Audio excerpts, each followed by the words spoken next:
हरिद्रागणेशकवचं श्रीगणेशाय नमः। ईश्वर उवाच शृणु वक्ष्यामि कवचं सर्वसिद्धिकरं प्रिये। पठित्वा पाठयित्वा च मुच्यते सर्वसङ्कटात्।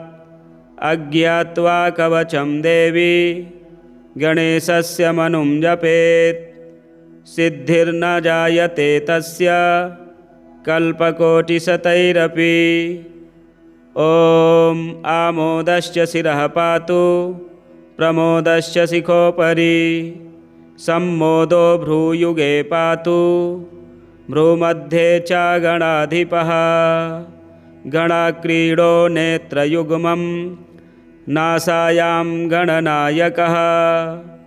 गणक्रीडान्वितः पातु वदने सर्वसिद्धये। जिह्वायां सुमुखः पातु ग्रीवायां दुर्मुखः सदा। विघ्नेशो हृदये पातु विघ्ननाथश्च वक्षसि। गणानां नायकः पातु बाहुयुग्मं सदा मम। विघ्नकर्ता च ह्युदरे विघ्नहर्ता च लिङ्गके। गजवक्त्रः कटिदेशे एकदन्तो निदम्बके। लम्बोदरः सदा पातु गुह्यदेशे ममारुणः। व्यालयज्ञोपवीति मां पातु पादयुगे सदा। जापकः सर्वदा पातु जानुजङ्घे गणाधिपः। हारिद्रः सर्वदा पातु सर्वाङ्गे गणनायकः। य इदं प्रपठे नित्यं गणेशस्य महेश्वरी। कवचं सर्वसिद्धाख्यं सर्वविघ्नविनाशनं। सर्वसिद्धिकरं साक्षात् सर्वपापविमोचनं। सर्वसम्पत्प्रदं साक्षात् सर्वदुःखविमोक्षणं। सर्वापत्तिप्रशमनं सर्वशत्रुक्षयङ्करं। ग्रहपीडाज्वरारोगा ये चान्ये गुह्यकादयः। पठनाद्धारणादेव नाशमायन्ति तत्क्षणात्। धनधान्यकरं देवी कवचं सुरपूजितं। समं नास्ति महेशानि त्रैलोक्ये कवचस्य च। हारिद्रस्य महादेवी विघ्नराजस्य भूतले। किमन्यैरसदालापैर्यत्रायुर्व्ययतामि यात्। ईश्वर उवाच शृणु वक्ष्यामि कवचं सर्वसिद्धिकरं प्रिये। पठित्वा पाठयित्वा च मुच्यते सर्वसङ्कटात्। अज्ञात्वा कवचं देवी गणेशस्य मनुं जपेत्। सिद्धिर्न जायते तस्य कल्पकोटिशतैरपि। ॐ आमोदश्च शिरः पातु प्रमोदश्च शिखोपरि। सम्मोदो भ्रूयुगे पातु भ्रूमध्ये च गणाधिपः। गणाक्रीडो नेत्रयुग्मं नासायां गणनायकः। गणक्रीडान्वितः पातु वदने सर्वसिद्धये। जिह्वायां सुमुखः पातु ग्रीवायां दुर्मुखः सदा। विघ्नेशो हृदये पातु विघ्ननाथश्च वक्षसि। गणानां नायकः पातु बाहुयुग्मं सदा मम। विघ्नकर्ता च ह्युदरे विघ्नहर्ता च लिङ्गके। गजवक्त्रः कटिदेशे एकदन्तो निदम्बके। लम्बोदरः सदा पातु गुह्यदेशे ममारुणः। व्यालयज्ञोपवीति मां पातु पादयुगे सदा। जापकः सर्वदा पातु जानुजङ्घे गणाधिपः। हारिद्रः सर्वदा पातु सर्वाङ्गे गणनायकः। य इदं प्रपठे नित्यं गणेशस्य महेश्वरी। कवचं सर्वसिद्धाख्यं सर्वविघ्नविनाशनं सर्वसिद्धिकरं साक्षात् सर्वपापविमोचनं सर्वसम्पत्प्रदं साक्षात् सर्वदुःखविमोक्षणं सर्वापत्तिप्रशमनं सर्वशत्रुक्षयङ्करं ग्रहपीडाज्वरारोगा ये चान्ये गुह्यकादयः पठनाद्धारणादेव नाशमायन्ति तत्क्षणात् धनधान्यकरं देवी कवचं सुरपूजितं समं नास्ति महेशानि त्रैलोक्ये कवचस्य च हारिद्रस्य महादेवी विघ्नराजस्य भूतले किमन्यैरसदालापैर्यत्रायुर्व्ययतामियात्। ईश्वर उवाच शृणु वक्ष्यामि कवचं सर्वसिद्धिकरं प्रिये पठित्वा पाठयित्वा च मुच्यते सर्वसङ्कटात्। अज्ञात्वा कवचं देवी गणेशस्य मनुं जपेत् सिद्धिर्न जायते तस्य कल्पकोटिशतैरपि। ॐ आमोदश्च शिरः पातु प्रमोदश्च शिखोपरि सम्मोदो भ्रूयुगे पातु भ्रूमध्ये च गणाधिपः गणाक्रीडो नेत्रयुग्मं नासायां गणनायकः गणक्रीडान्वितः पातु वदने सर्वसिद्धये जिह्वायां सुमुखः पातु ग्रीवायां दुर्मुखः सदा विघ्नेशो हृदये पातु विघ्ननाथश्च वक्षसि गणानां नायकः पातु बाहुयुग्मं सदा मम विघ्नकर्ता च ह्युदरे विघ्नहर्ता च लिङ्गके गजवक्त्रः कटिदेशे एकदन्तो निदम्बके लम्बोदरः सदा पातु गुह्यदेशे ममारुणः व्यालयज्ञोपवीतिमां पातु पादयुगे सदा जापकः सर्वदा पातु जानुजङ्घे गणाधिपः हारिद्रः सर्वदा पातु सर्वाङ्गे गणनायकः य इदं प्रपठे नित्यं गणेशस्य महेश्वरी कवचं सर्वसिद्धाख्यं सर्वविघ्नविनाशनं सर्वसिद्धिकरं साक्षात् सर्वपापविमोचनं सर्वसम्पत्प्रदं साक्षात् सर्वदुःखविमोक्षणं सर्वापत्तिप्रशमनं सर्वशत्रुक्षयङ्करं ग्रहपीडाज्वरारोगा ये चान्ये गुह्यकादयः पठनाद्धारणादेव नाशमायन्ति तत्क्षणात् धनधान्यकरं देवी कवचं सुरपूजितं समं नास्ति महेशानि त्रैलोक्ये कवचस्य च हारिद्रस्य महादेवी विघ्नराजस्य भूतले किमन्यैरसदालापैर्यत्रायुर्व्ययतामियात्। ईश्वर उवाच शृणु वक्ष्यामि कवचं सर्वसिद्धिकरं प्रिये पठित्वा पाठयित्वा च मुच्यते सर्वसङ्कटात्। अज्ञात्वा कवचं देवी गणेशस्य मनुं जपेत् सिद्धिर्न जायते तस्य कल्पकोटिशतैरपि।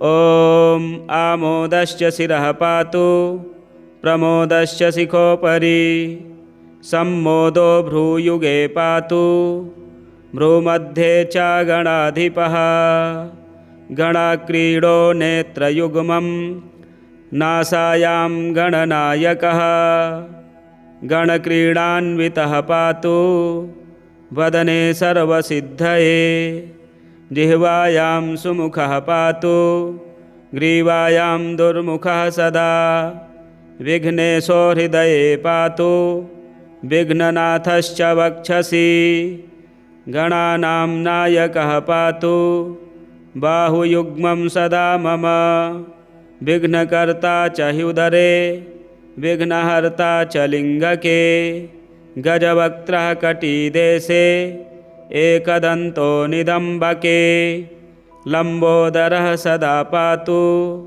गुह्यदेशे ममारुणः व्यालयज्ञोपवीति मां पातु पादयुगे सदा जापकः सर्वदा पातु जानुजङ्घे गणाधिपः हारिद्रः सर्वदा पातु सर्वाङ्गे गणनायकः य इदं प्रपठे नित्यं गणेशस्य महेश्वरी कवचं सर्वसिद्धाख्यं सर्वविघ्नविनाशनं सर्वसिद्धिकरं साक्षात् सर्वपापविमोचनं सर्वसम्पत्प्रदं साक्षात् सर्वदुःखविमोक्षणं सर्वापत्तिप्रशमनं सर्वशत्रुक्षयङ्करं ग्रहपीडाज्वरारोगा ये चान्ये गुह्यकादयः पठनाद्धारणादेव नाशमायन्ति तत्क्षणात् धनधान्यकरं देवी कवचं सुरपूजितं समं नास्ति महेशानि त्रैलोक्ये कवचस्य च हारिद्रस्य महादेवी विघ्नराजस्य भूतले किमन्यैरसदालापैर्यत्रायुर्व्ययतामि यात् ईश्वर उवाच शृणु वक्ष्यामि कवचं सर्वसिद्धिकरं प्रिये पठित्वा पाठयित्वा च मुच्यते सर्वसङ्कटात् अज्ञात्वा कवचं देवी गणेशस्य मनुं जपेत् सिद्धिर्न जायते तस्य कल्पकोटिशतैरपि ॐ आमोदश्च शिरः पातु प्रमोदश्च शिखोपरि सम्मोदो भ्रूयुगे पातु भ्रूमध्ये च गणाधिपः गणाक्रीडो नेत्रयुग्मं नासायां गणनायकः गणक्रीडान्वितः पातु वदने सर्वसिद्धये जिह्वायां सुमुखः पातु ग्रीवायां दुर्मुखः सदा विघ्नेशो हृदये पातु विघ्ननाथश्च वक्षसि गणानां नायकः पातु बाहुयुग्मं सदा मम विघ्नकर्ता च ह्युदरे विघ्नहर्ता च लिङ्गके गजवक्त्रः कटिदेशे एकदन्तो निदम्बके लम्बोदरः सदा पातु गुह्यदेशे ममारुणः व्यालयज्ञोपवीति मां पातु पादयुगे सदा जापकः सर्वदा पातु जानुजङ्घे गणाधिपः हारिद्रः सर्वदा पातु सर्वाङ्गे गणनायकः य इदं प्रपठे नित्यं गणेशस्य महेश्वरी कवचं सर्वसिद्धाख्यं सर्वविघ्नविनाशनं सर्वसिद्धिकरं साक्षात् सर्वपापविमोचनं सर्वसम्पत्प्रदं साक्षात् सर्वदुःखविमोक्षणं सर्वापत्तिप्रशमनं सर्वशत्रुक्षयङ्करं ग्रहपीडाज्वरारोगा ये चान्ये गुह्यकादयः पठनाद्धारणादेव नाशमायन्ति तत्क्षणात् धनधान्यकरं देवी कवचं सुरपूजितं समं नास्ति महेशानि त्रैलोक्ये कवचस्य च हारिद्रस्य महादेवी विघ्नराजस्य भूतले किमन्यैरसदालापैर्यत्रायुर्व्ययतामि यात् ईश्वर उवाच शृणु वक्ष्यामि कवचं सर्वसिद्धिकरं प्रिये पठित्वा पाठयित्वा च मुच्यते सर्वसङ्कटात् अज्ञात्वा कवचं देवी गणेशस्य मनुं जपेत् सिद्धिर्न जायते तस्य कल्पकोटिशतैरपि।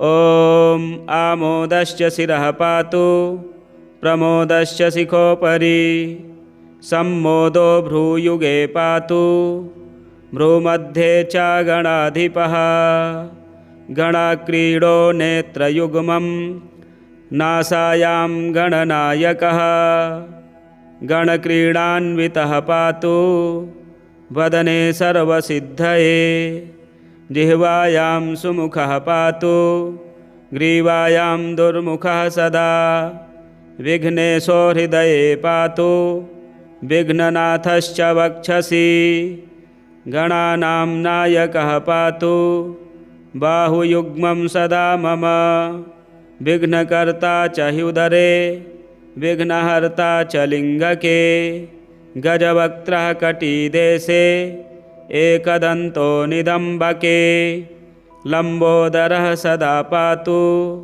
गुह्यदेशे ममारुणः भयालयज्ञोपवीति मां पातु पादयुगे सदा जापकः सर्वदा पातु जानुजङ्घे गणाधिपः हारिद्रः सर्वदा पातु सर्वाङ्गे गणनायकः य इदं प्रपठे नित्यं गणेशस्य महेश्वरी कवचं सर्वसिद्धाख्यं सर्वविघ्नविनाशनं सर्वसिद्धिकरं साक्षात् सर्वपापविमोचनं सर्वसम्पत्प्रदं साक्षात् सर्वदुःखविमोक्षणं सर्वापत्तिप्रशमनं सर्वशत्रुक्षयङ्करं ग्रहपीडाज्वरारोगा ये चान्ये गुह्यकादयः पठनाद्धारणादेव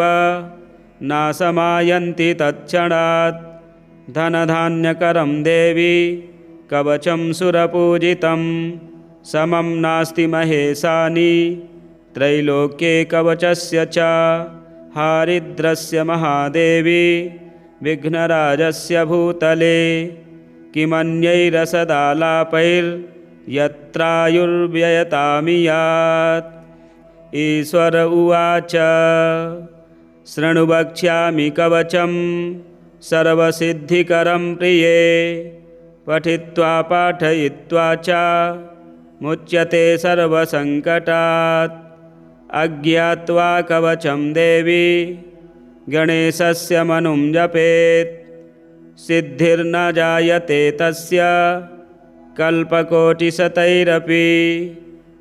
ॐ आमोदश्च शिरः पातु प्रमोदश्च शिखोपरि सम्मोदो भ्रूयुगे पातु भ्रूमध्ये च गणाधिपः गणाक्रीडो नेत्रयुग्मं नासायां गणनायकः गणक्रीडान्वितः पातु वदने सर्वसिद्धये जिह्वायां सुमुखः पातु ग्रीवायां दुर्मुखः सदा विघ्नेशो हृदये पातु विघ्ननाथश्च वक्षसि गणानां नायकः पातु बाहुयुग्मं सदा मम विघ्नकर्ता च ह्युदरे विघ्नहर्ता च लिङ्गके गजवक्त्रः कटिदेशे एकदन्तो निदम्बके लम्बोदरः सदा पातु गुह्यदेशे ममारुणः भयालयज्ञोपवीति मां पातु पादयुगे सदा जापकः सर्वदा पातु जानुजङ्घे गणाधिपः हारिद्रः सर्वदा पातु सर्वाङ्गे गणनायकः य इदं प्रपठे नित्यं गणेशस्य महेश्वरी कवचं सर्वसिद्धाख्यं सर्वविघ्नविनाशनं सर्वसिद्धिकरं साक्षात् सर्वपापविमोचनं सर्वसम्पत्प्रदं साक्षात् सर्वदुःखविमोक्षणं सर्वापत्तिप्रशमनं सर्वशत्रुक्षयङ्करं ग्रहपीडाज्वरारोगा ये चान्ये गुह्यकादयः पठनाद्धारणादेव नाशमायन्ति तत्क्षणात् धनधान्यकरं देवी कवचं सुरपूजितं समं नास्ति महेशानि त्रैलोक्ये कवचस्य च हारिद्रस्य महादेवी विघ्नराजस्य भूतले किमन्यैरसदालापैर्यत्रायुर्व्ययतामियात्। ईश्वर उवाच शृणु वक्ष्यामि कवचं सर्वसिद्धिकरं प्रिये पठित्वा पाठयित्वा च मुच्यते सर्वसङ्कटात्। अज्ञात्वा कवचं देवी गणेशस्य मनुं जपेत् सिद्धिर्न जायते तस्य कल्पकोटिशतैरपि। ॐ आमोदश्च शिरः पातु प्रमोदश्च शिखोपरि सम्मोदो भ्रूयुगे पातु भ्रूमध्ये च गणाधिपः गणाक्रीडो नेत्रयुग्मं नासायां गणनायकः गणक्रीडान्वितः पातु वदने सर्वसिद्धये जिह्वायां सुमुखः पातु ग्रीवायां दुर्मुखः सदा विघ्नेशो हृदये पातु विघ्ननाथश्च वक्षसि गणानां नायकः पातु बाहुयुग्मं सदा मम विघ्नकर्ता च ह्युदरे विघ्नहर्ता च लिङ्गके गजवक्त्रः कटिदेशे एकदन्तो निदम्बके लम्बोदरः सदा पातु गुह्यदेशे ममारुणः व्यालयज्ञोपवीति मां पातु पादयुगे सदा जापकः सर्वदा पातु जानुजङ्घे गणाधिपः हारिद्रः सर्वदा पातु सर्वाङ्गे गणनायकः य इदं प्रपठे नित्यं गणेशस्य महेश्वरी कवचं सर्वसिद्धाख्यं सर्वविघ्नविनाशनं सर्वसिद्धिकरं साक्षात् सर्वपापविमोचनं सर्वसम्पत्प्रदं साक्षात् सर्वदुःखविमोक्षणं सर्वापत्तिप्रशमनं सर्वशत्रुक्षयङ्करं ग्रहपीडाज्वरारोगा ये चान्ये गुह्यकादयः पठनाद्धारणादेव नाशमायन्ति तत्क्षणात् धनधान्यकरं देवी कवचं सुरपूजितं समं नास्ति महेशानि त्रैलोक्ये कवचस्य च हारिद्रस्य महादेवी विघ्नराजस्य भूतले किमन्यैरसदालापैर्यत्रायुर्व्ययतामियात्। ईश्वर उवाच शृणु वक्ष्यामि कवचं सर्वसिद्धिकरं प्रिये पठित्वा पाठयित्वा च मुच्यते सर्वसङ्कटात्।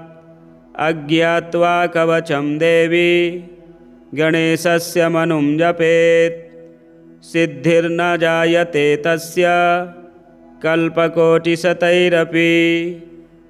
ॐ आमोदश्च शिरः पातु प्रमोदश्च शिखोपरि सम्मोदो भ्रूयुगे पातु भ्रूमध्ये च गणाधिपः गणाक्रीडो नेत्रयुग्मं नासायां गणनायकः गणक्रीडान्वितः पातु वदने सर्वसिद्धये जिह्वायां सुमुखः पातु ग्रीवायां दुर्मुखः सदा विघ्नेशो हृदये पातु विघ्ननाथश्च वक्षसि गणानां नायकः पातु बाहुयुग्मं सदा मम विघ्नकर्ता च ह्युदरे विघ्नहर्ता च लिङ्गके गजवक्त्रः कटिदेशे एकदन्तो निदम्बके लम्बोदरः सदा पातु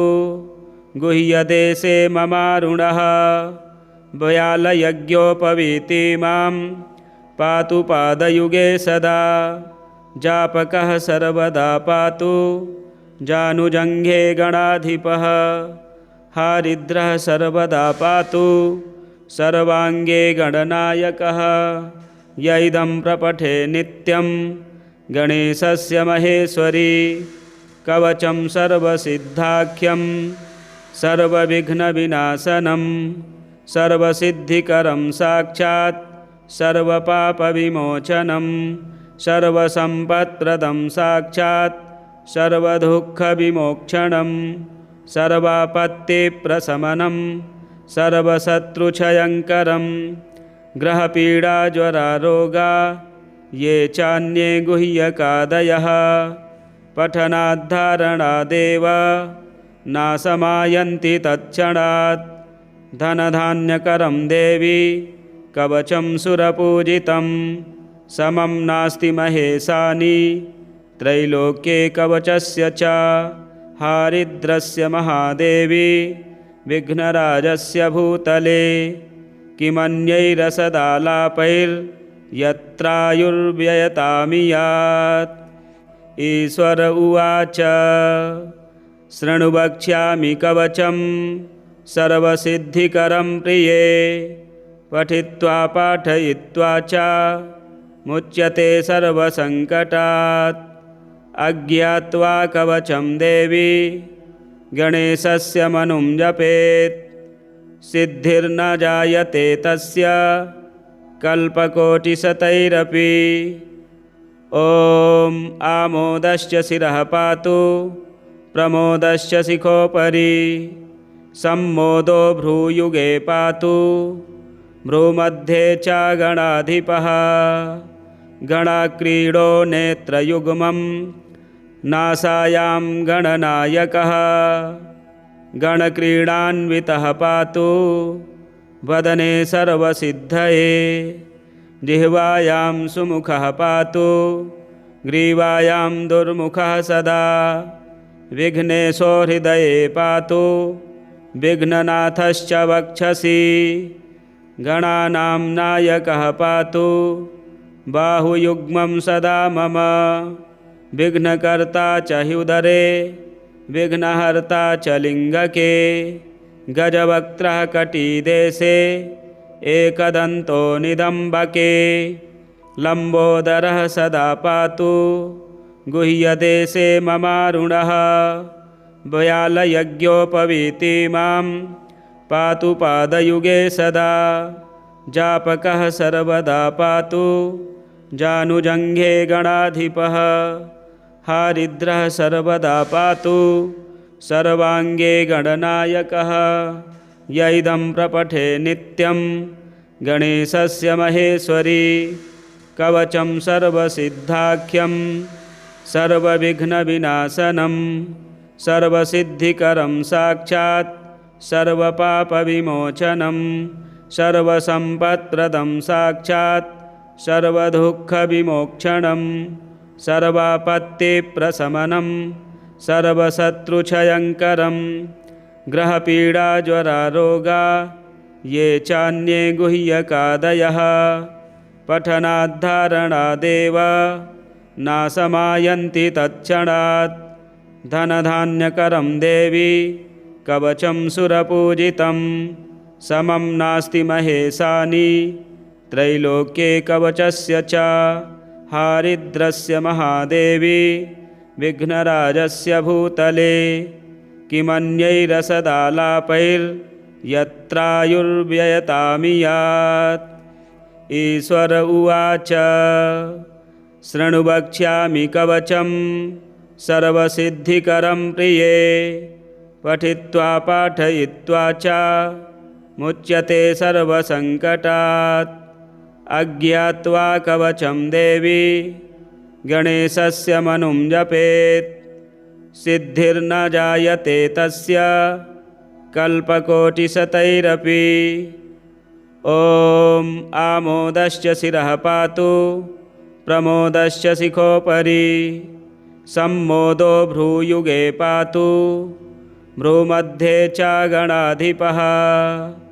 गणक्रीडो नेत्रयुग्मं नासायां गणनायकः गणक्रीडान्वितः पातु वदने सर्वसिद्धये जिह्वायां सुमुखः पातु ग्रीवायां दुर्मुखः सदा विघ्नेशो हृदये पातु विघ्ननाथश्च वक्षसि गणानां नायकः पातु बाहुयुग्मं सदा मम विघ्नकर्ता च ह्युदरे विघ्नहर्ता च लिङ्गके गजवक्त्रः कटिदेशे एकदन्तो निदम्बके लम्बोदरः सदा पातु गुह्यदेशे ममारुणः व्यालयज्ञोपवीति मां पातु पादयुगे सदा जापकः सर्वदा पातु जानुजङ्घे गणाधिपः हारिद्रः सर्वदा पातु सर्वाङ्गे गणनायकः य इदं प्रपठे नित्यं गणेशस्य महेश्वरी कवचं सर्वसिद्धाख्यं सर्वविघ्नविनाशनं सर्वसिद्धिकरं साक्षात् सर्वपापविमोचनं सर्वसम्पत्प्रदं साक्षात् सर्वदुःखविमोक्षणं सर्वापत्तिप्रशमनं सर्वशत्रुक्षयङ्करं ग्रहपीडाज्वरारोगा ये चान्ये गुह्यकादयः पठनाद्धारणादेव नाशमायन्ति तत्क्षणात् धनधान्यकरं देवी कवचं सुरपूजितं समं नास्ति महेशानि त्रैलोक्ये कवचस्य च हारिद्रस्य महादेवी विघ्नराजस्य भूतले किमन्यैरसदालापैर्यत्रायुर्व्ययतामियात् यत्रायुर्व्ययतामियात्। विश्वसारतंत्रे हरिद्रा गणेश कवचम संपूर्णम। आज हरितालिका तीज है। आज के दिन इस स्तोत्र को श्रवण करने से सभी कामनाएं पूर्ण होती हैं। विशेषकर जिनके विवाह में विघ्न बाधाएं आ रही हैं उनको इस पाठ को अवश्य श्रवण करना चाहिए। इसी प्रकार के वीडियो देखने के लिए हमारे चैनल को सब्सक्राइब करें, वीडियो शेयर करें, लाइक करें। जय श्री गणेश।